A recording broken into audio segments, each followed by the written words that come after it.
မင်္ဂလာပါရှင်ရန်ကုန်ခေတ်သစ် channel ကနေပြန်လည်ကြိုဆိုလိုက်ပါတယ်။ထိုင်းမြန်မာနယ်စပ်မြောက်ရီမြို့နယ်ရှိအမြင့်ဆုံးတောင်ကုန်းပေါ်မှာတည်ရှိတဲ့ဗျူဟာမြောက်ဘရင်အောင်စစ်တပ်စကန်ကုန်းကို KNL ပူပေါင်းတပ်တွေကနိုင်ပိုင်းတွင်တိုက်ခိုက်သိမ်းပိုင်။ကင်းပြည်နယ်ထိုင်းမြန်မာနယ်စပ်မြောက်ရီမြို့နယ်ရှိအမြင့်ဆုံးတောင်ကုန်းပေါ်မှာတည်ရှိဘရင်အောင်စစ်တပ်စကန်ကုန်းကို KNL ပူပေါင်းတပ်တွေကတိုက်ခိုက်သိမ်းပိုင်လိုက်ကြောင်း KNL သတင်းမြစ်တွေကိုကာပြီးထိုင်းသတင်းတွေမှာဖော်ပြပါတယ်။ယနေ့မေလ30ရက်နေ့မနက်4:00နာရီချိန် KNL-KNDO ပူပေါင်းတပ်တွေကဝေါ်လီဗျူဟာစစ်စကန်နီရှိအမြင့်ဆုံးတောင်ကုန်းမှာတည်ရှိနေတဲ့ဘရင်အောင်ကုန်းစစ်စကန်ကိုတိုက်ခိုက်သိမ်းပိုက်လိုက်ခြင်းဖြစ်ကြောင်းအဆိုပါစကန်ကုန်းကိုပထမဆုံးချိန်တိုက်ခိုက်သိမ်းပိုက်နိုင်ခြင်းဖြစ်ကြောင်းသိရပါတယ်။မေလ28ရက်နေ့ကနေလီစကန်ကိုသိမ်းပြီးတော့အပြန်မှာမနေ့ကဘရင်အောင်စကန်ကုန်းကိုတက်ဝိုင်းနေပြီးတော့ drone တွေနဲ့တောက်လျှောက်ပုံကျဲပြီးတော့သိမ်းလိုက်တာလို့သိရပါတယ်။အဲဒီစကန်ကုန်းအရမ်းမြင့်နဲ့ဘလို့မှတက်သိမ်းဖို့မလွဲနေရကိုညာတွင်းချင်းတိုက်ပြီးဒီမနေ့မှသိမ်းပစ်လိုက်တာပါ။စစ်တပ်ကအကုန်ဆင်းပြရလို့သိရတယ်လို့တော်လိုင်းသတင်းမြစ်ကပြောပါတယ်။အဆိုပါဘရင်အောင်တက်စကန်ကို KNL က10စုနှစ်ချီပြီးထိုးစစ်ဆင်ခဲ့ဘူးတော့လည်းတစ်ကြိမ်မှမသိမ်းခိုက်ဘူးကြောင်းယခုသိမ်းပိုက်ရရှိမှုမှာပထမဆုံးချိန်သိမ်းပိုက်ရရှိခြင်းဖြစ်တဲ့အပြင်နိုင်ပိုင်းတွင်သိမ်းပိုက်ရရှိခြင်းဖြစ်ကြောင်းသိရပါတယ်။ရမနေ့ညပိုင်းမှာယနေ့မနက်ပိုင်းထိဒါမြန်မာနယ်စပ်တစ်လျှောက်ရှိစစ်တပ်စကန်တွေကို KNL ကထိုးစစ်ဆင်နေခြင်းကြောင့်ပြည်သူ933ထိုင်းနိုင်ငံဘက်ခြမ်းကိုလွန်လာကြောင်းထိုင်းသတင်းတွေကဖော်ပြထားပါတယ်။နောက်ထပ်တင်ဆက်ပေးမှကတော့စစ်ကောင်စီကပြည့်ရကျင်းညာပြီးတနိုင်ငံလုံးလေးချောင်းတိုက်ခိုက်ထိုးစစ်ဆင်နေတော့လဲတိုင်းဒေသလက်နက်ကိုင်တွေယာယီပြည့်ရထားပြီးမြောင်လိုက်ကပြောပြန်အကြမ်းဖက်စစ်ကောင်စီကပြည့်ရကျင်းညာပြီးတနိုင်ငံလုံးလေးချောင်းတိုက်ခိုက်ထိုးစစ်ဆင်နေတော့လဲတိုင်းဒေသလက်နက်ကိုင်များအနေဖြင့်ယာယီပြည့်ရထားပြီးအကြမ်းဖက်စစ်ကောင်ဆောင်မြောင်လိုက်ကပြောဆိုပါတယ်။ရမန်နဲ့နေပြည်တော်မှာပြုလုပ်တဲ့ငလင်ဘေးအတွက်အလှူပေးငွေအပွဲခမ်းနားမှာ၎င်းအထက်ပါတိုင်းပြောဆိုလာခြင်းဖြစ်ပါတယ်။ငလင်ဘေးပြန်လည်ထူထောင်အတွက်စစ်ကောင်စီကဧပြီလ2ရက်ကနေယခုမေလကုန်ထိယာယီပြစ်ခတ်တိုက်ခိုက်မှုရဲစဲရေးကာလသတ်မှတ်ထုတ်ပြန်ထားကြောင်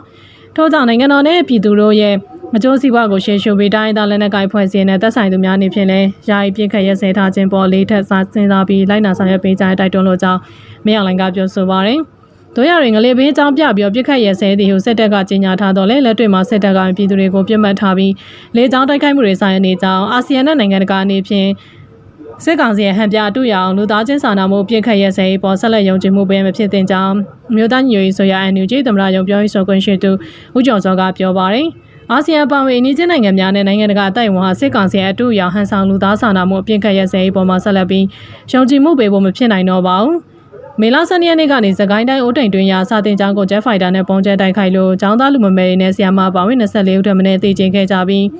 တရားကျော်ထိခိုက်ဒဏ်ရာရှိခဲ့တာဟာစစ်ကောင်စီရဲ့ရဲသားတွေကိုပြစ်မှတ်ထားတိုက်ခိုက်မှုတွေကမကြခင်ကရရှိတဲ့ခိုင်မာသက်သေသားတခုပဲဖြစ်ပါတယ်။အရက်သားတွေစာတင်ကြောင်းစေယုံစေကမကြံပုံကျဲတိုက်ခိုက်မှုနဲ့စစ်ကောင်စီတပ်လင်းစီရောင်းဝယ်နေရတွေကိုပြင်းထန်စွာဆန့်ကျင်ပြီးဒီလိုမလုပ်နိုင်လက်တွေ့ကြပြီးထိရောက်တဲ့ဖိအားပေးရေးယူမှုတွေဆောင်ရွက်တင်ပါတယ်လို့ NUG သမ္မတရုံပြောရေးဆိုခွင့်ရှိသူဦးကျော်စောကပြောပါတယ်။အကြမ်းဖက်စစ်ကောင်စီက2023ခုနှစ်ဇန်နဝါရီလကနေ2025ခုနှစ်မေလ12ရက်နေ့တွင်စစ်ကောင်စီကစစ်မှတ်ဖြစ်ပွားမှုမရှိတဲ့ဒေသတွေကိုလေကြောင်းတိုက်ခိုက်မှု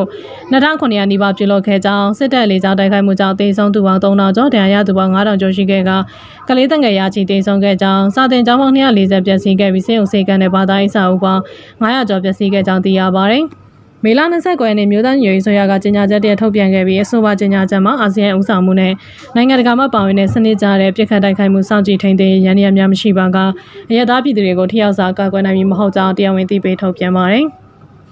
ဆက်လက်ပြီးပလဲမြို့ပေါ်ရှိစစ်တပ်နဲ့ပူးပေါင်းတပ်ဆွဲထားတဲ့ရဲစခန်းကိုတော်လိုင်းတပ်တွေကဝင်ရောက်တိုက်ခိုက်စကိုင်းတိုင်းပလဲမြို့ပေါ်မှာရှိစစ်တပ်နဲ့ရဲပူးပေါင်းတပ်ဆွဲထားရဲစခန်းကိုတော်လိုင်းတပ်တွေကဝင်ရောက်တိုက်ခိုက်ခဲ့ကြောင်းဒေါင်းနဲ့ပြည်သူ့ကာကွယ်ရေးတပ်ဖွဲ့တာဝန်ရှိသူရဲဘော်ဆရာဘေးကပြောပါတယ်။မေလ29ရက်နေ့